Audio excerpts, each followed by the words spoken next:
مامان من خب کلا همیشه حالا با اخلاقی که داشت نسبت به بقیه مامانا خیلی فرق داشت.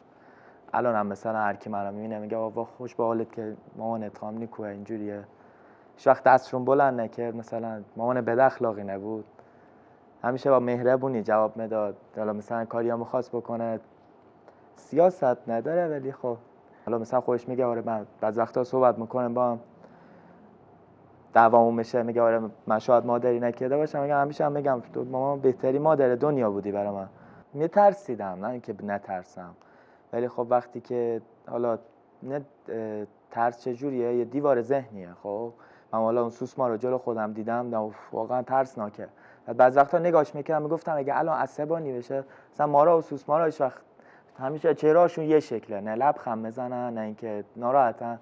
بعد نگاش میکردم میگفتم خب الان این ناراحته یا داره میخنده چجوریه، خوشحاله ناراحته، برم دست بزنم بهش یا عصبانی نباشه گازم بگیره.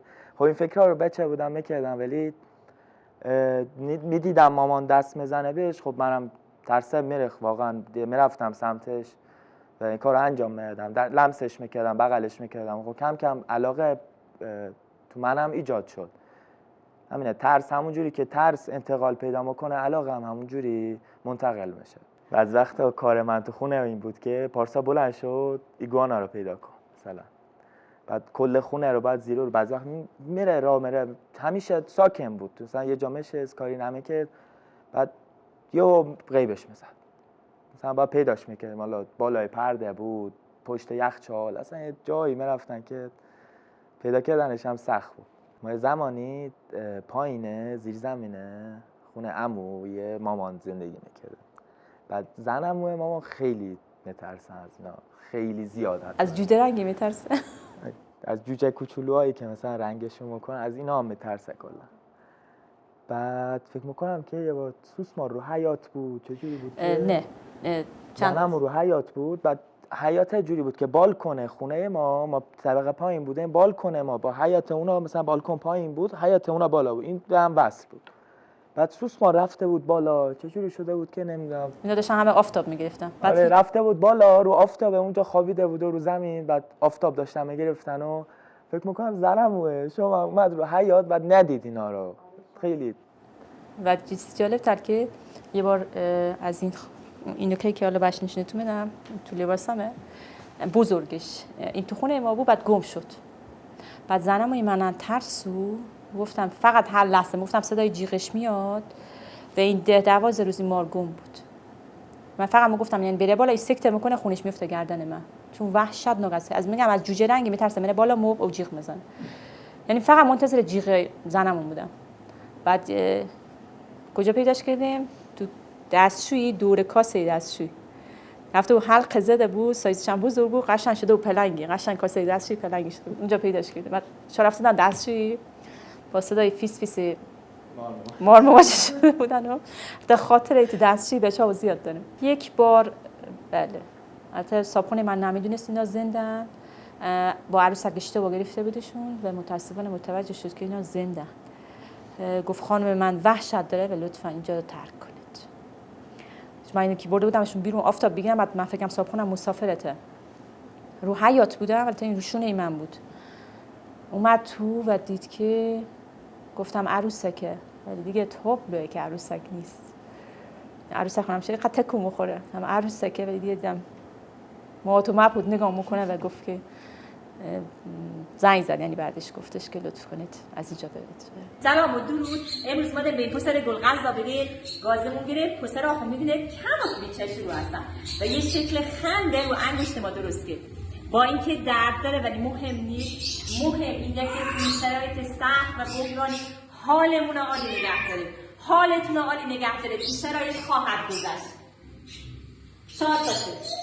طبیعیه دیگه، مردا وقتی با حیوانات کار میکنن چیز طبیعیه، میگم مرده. خب حالا چرا یکی زن باید با حیوانات کار کنه؟ که 90% هم بگن این بیماره و خلایی داره یا مشکل روانی داره. من خیلی از حتی روان پزشک این حرفا به من زد. گفت شما شاید از تنهایی رفتی به سمت اینا، از خلایی که داشتی، از اونا بوده روانیش نگاه میکنن و میگن مشکل روحی داره دیگه. خیلی ها این حرفا به من میزنن و میگن حتی جدیدن خیلی به من گفتن که کار زن این نیست که سوسمار دست بگیره و ترویج فرهنگ غرب کنه. زن باید در خانواده باشه و به تربیت فرزند بپردازه و کار اصلی زن تربیت فرزندان است. گفتم در کنار تربیت فرزند میتونه با حیوانات کار کنه، میتونه به علاقش هم بپردازه، ولی متاسفانه جا نیفتاده. کارمو با یه مغازه کوچیک شروع کردم. شاید برای خیلی‌ها باور کردن این نباشه، ولی تو یک پاساژ من استارت زدم. مغازه رو گرفتم، تمام کاراشو خودم انجام دادم. به هر حال یه زن تنها بودم دیگه، صفر. یعنی صفرم میتونم بگم نه، منفیه. من با منفی صفر شروع کردم، یعنی با یک مش بدهی استارت زدم. عشق راه خودش رو پیدا میکنه، عشق پول پیدا میکنه. باز بدهی بالا میاری ولی پیدا میکنه راهش. یه جوری پول پیدا میکنه، از راه سالم. قرض میگیره، به هر دری میزنی و اون پول پیدا میکنی و میخریش. وسایل خونتو میفروشی، یخچالتو میفروشی، گازتو میفروشی. من ماشین ظرفشویی فروختم، ماشین لباسشویی فروختم. خیلی از وسایل خونم فروختم. فقط یخچالمو گذاشتم، یعنی همه وسایلمو گذاشتم برای فروش، فقط یخچالمو که نخرید. دارمش هنوزم دارمش. و همه چیمو فروختم، هر چیزی شما فکر کنید من فروختم. مادر این کارا آخری عاقبتی نداره، نکن این کارا، بچه گناه داره. حالا خودم میگفتم به درک، میگفتم بچه گناه داره. مادر من فقط اشک میریزه، میگه بچه گناه داره، بچه رو پاسپوز خودت نکن. به هر حال راههای مختلف جا به جا میکردم، قرض میگرفتم، یه ماشینی داشتم فروختم، وام گرفتم، پولش پیدا میشه به خدا. شاید با قرض باشه ها، ولی من میگم اگر واقعا عشق باشه، اگر عشق باشه، ادا نه، ادا بگی مثلا من این دوربینو دوست دارم، ادا دوربینو دوست داری برات به دست آوردنش تلاش میکنی، وجودت هم بذاری به پیداش میکنی. عشق باعث میشه حتی به خودت بدترین سختی ها رو بدی. عشق باعث میشه تو به خاطری که به عشقت برسی، به هدفت برسی، تو بدترین جا زندگی کنی. عشق باعث میشه حتی تو گرسنگی بکشی. من برای استارت کارتم به زمانی که جابجا شدم با مخالفت‌های بسیار شدید روبرو شدم و منو می‌خواستم بیرون کنن از خونه که الان هستم. 5 ساله که من بودم تو این خونه، اساندیه شده بودم تیتر بعضی از این فضای مجازی. مردم یزد از دست ملک ایمارها به تنگ آمدن، در حالی که مثلا هیچ آسیبی بهش کس نمی‌زدن و حیوانات من و من و حیواناتم شده بودم معضل اون بافت، معضل اون منطقه. من با این همه حیوانی که جمع‌آوری کرده بودم و واقعا عاشقشون بودم، به هیچ جای دیگه یا نداشتم برم. حتی میتونم بگم مسئولین بزرگ اومدن و گفتن از اینجا برو بیرون. گفتم من هیچ جا ندارم برم، منو با این همه حیوان آواره نکنید. گفتم من به کسی آسیب نمیرسونم، نه حیوانای من تو خونه کسی میرن، نه حیوانای من تو کوچه میرن. ببینید چقدر باید استرس داشته باشه که یکی حیوانت بیرون نره. خیلی باید مواظب بودم که حیوان من تو کوچه نره و بسیار زجرآور این داستان که فقط بترسی که یکیشون نره بیرون، یکی اتفاقی نیفته، یه کاری نکنی که اینا ایرادت بگیرن. من هر کاری اونجا میکردم ایرادم میگرفتم. بوی غذا میام باشه، میرفتم تو زیر زمین غذا درست میکردم. 5 صبح غذا درست میکردم که بوی غذا حیوانای من تو کوچه نره، که دنبال بهونه نره، بوی نامطبوع غذا نیاد، نمیدونم نور اینجوری نباشه، صدای اونجوری نیاد. در خفقان کار کردن، نجس بودن، حیوانات نجسن، اینجا خانه شیطان است. به خانه من میگفتن خانه شیطان. به هر حال جایی که ما زندگی میکنیم هنوز اینجور چیزا جا نیفتاده. من اون مغازه‌ای که داشتم اومدم، برای جای خوبی نبود دیگه. واقعیتش حیوانام از تو مغازه میمدن تو بیرون، تو پاساژ مانوف میدادن دیگه، درست نبود.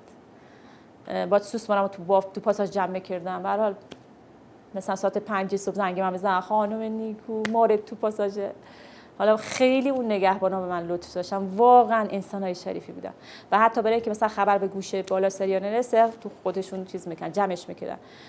مثلا یه بار 5 صبح زنگ زدن گفتن توی تالا ما مارتا گرفتیم، وسط پاساژ نشستیم، بیای مارتا جمع کن. رفتم دیدم آقای مثلا نبیزاده خدا سلامتش بده، هر کجا که هست یه قابلمه گذاشته رو مار و نشسته روش. خانم نیکو بیچارهتون کردین مارا. حالا مارای ما بی خطر بودن ولی به هر حال وحشت ایجاد میشد دیگه. سوسمار وسط پاساژ راه بره چیز طبیعی نیست. تو شهری که مثلا وسط پاساژ سوسمار راه بره، خب حالا اونا خیلی نجابت به خرج دادن ولی من واقعا جایم اونجا نبود. فقط می‌خواستم وقتی که می‌خواستم استارت بزنم مجبور شدم اونجا رو بگیرم چون هیچ جای دیگه نمیتونستم بگیرم با این مغازه کوچیک. بعد اومدم سمت یه خونه قدیمی. هی رفتم اومدم شاید 1 سال 2 سال دویدم تا اون خونه رو گرفتم. اولش کسی مخالفت نکرد چون هم فکر می‌کردم موقتم. و وقتی که همه حیوانامو آوردم و تیکه تیکه حیوان اضافه کردم، حیوان خریدم. وام گرفتم حیوان خریدم، وام گرفتم حیوان خریدم. این کارا رو می‌کردم. در حالی که من گاز نداشتم. قابلمه نداشتیم. مثلا هر چیزی رو بگم شما فکر کنید ما فروخته بودیم. یعنی همه وسایل خانه برای فروش. نه هر چی تو خونه ما فروخته بودیم. یعنی دیگه لباسام مونده بود بفروشم. یعنی شما هر کاری فکر کنی من می‌کردم. بازیافت جمع می‌کردم، پول جمع می‌کردم حیوان بخرم.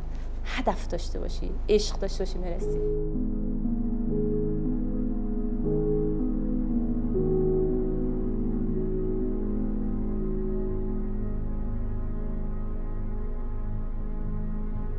اولش همیشه شاکی بودم، یعنی یه دونه استثنا.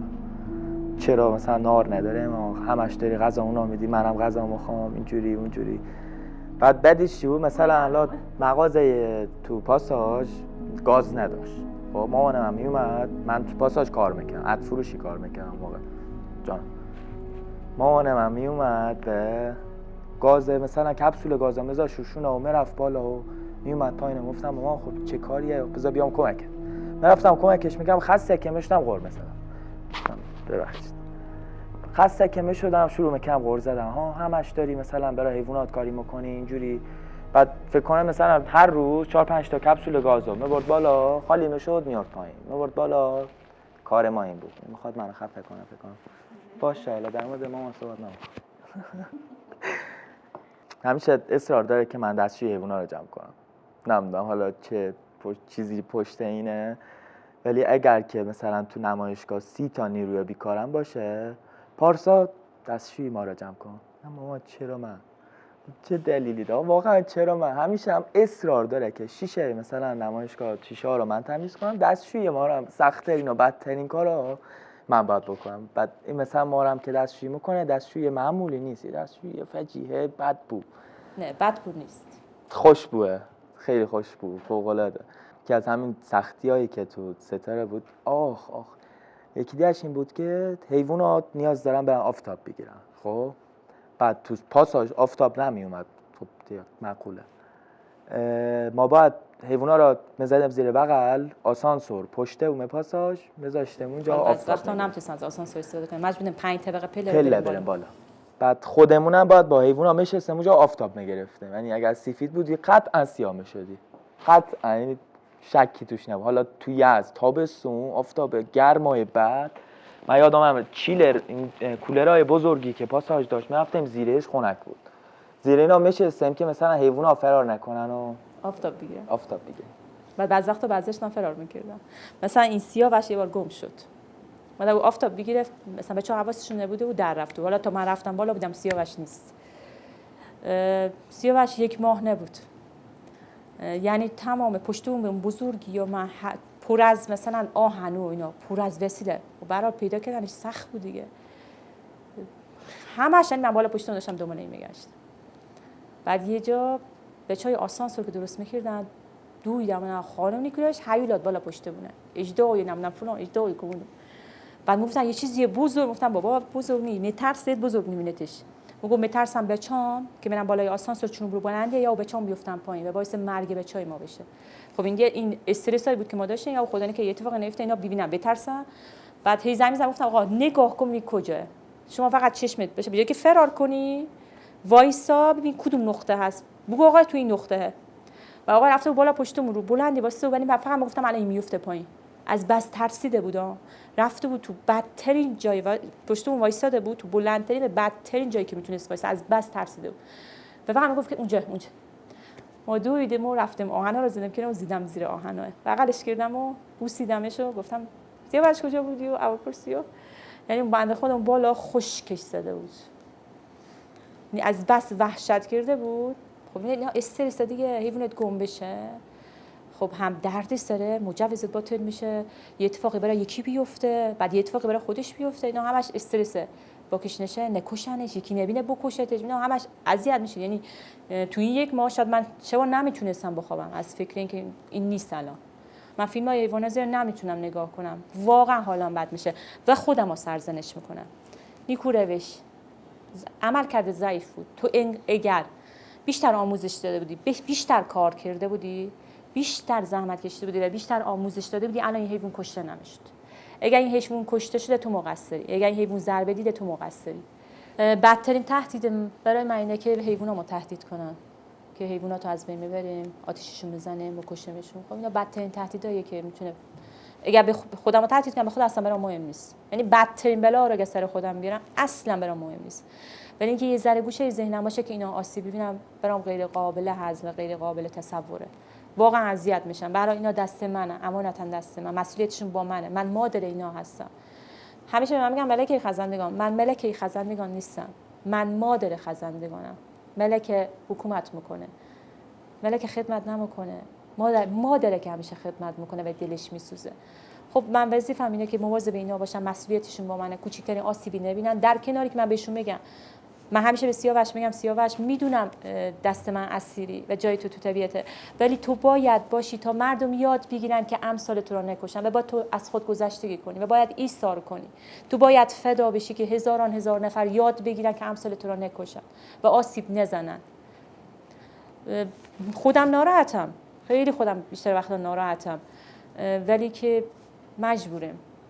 مجبورم سیاوش رو نگم. با اینکه سیاوش آسیب دیده است، سیاوش نمیتونه دیگه به طبیعت برگرده.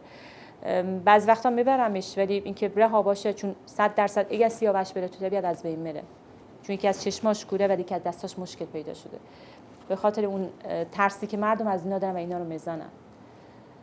خدا رو شکر گونه‌ای که من نگهداری میکنم آزمایشگاهی ام، تکثیری ام، گونه حیاتی وحش نیستم، به غیر از چند تا گونه‌ای که مثلا همین مارایی که الان اینجا هست یا مثلا عقربایی که داریم، خیلی از گونه‌هامون تکثیری ام. وقتی من در مورد این عقرب توضیح میدم یا قشنگم،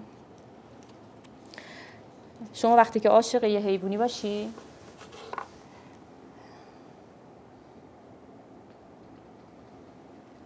جز زیبایی هیچی نمیبینی، فقط زیبایی میبینی. وقتی که عاشق اینا باشی، حتی زهر اینا برای تو شیرینه، برای تو عسله.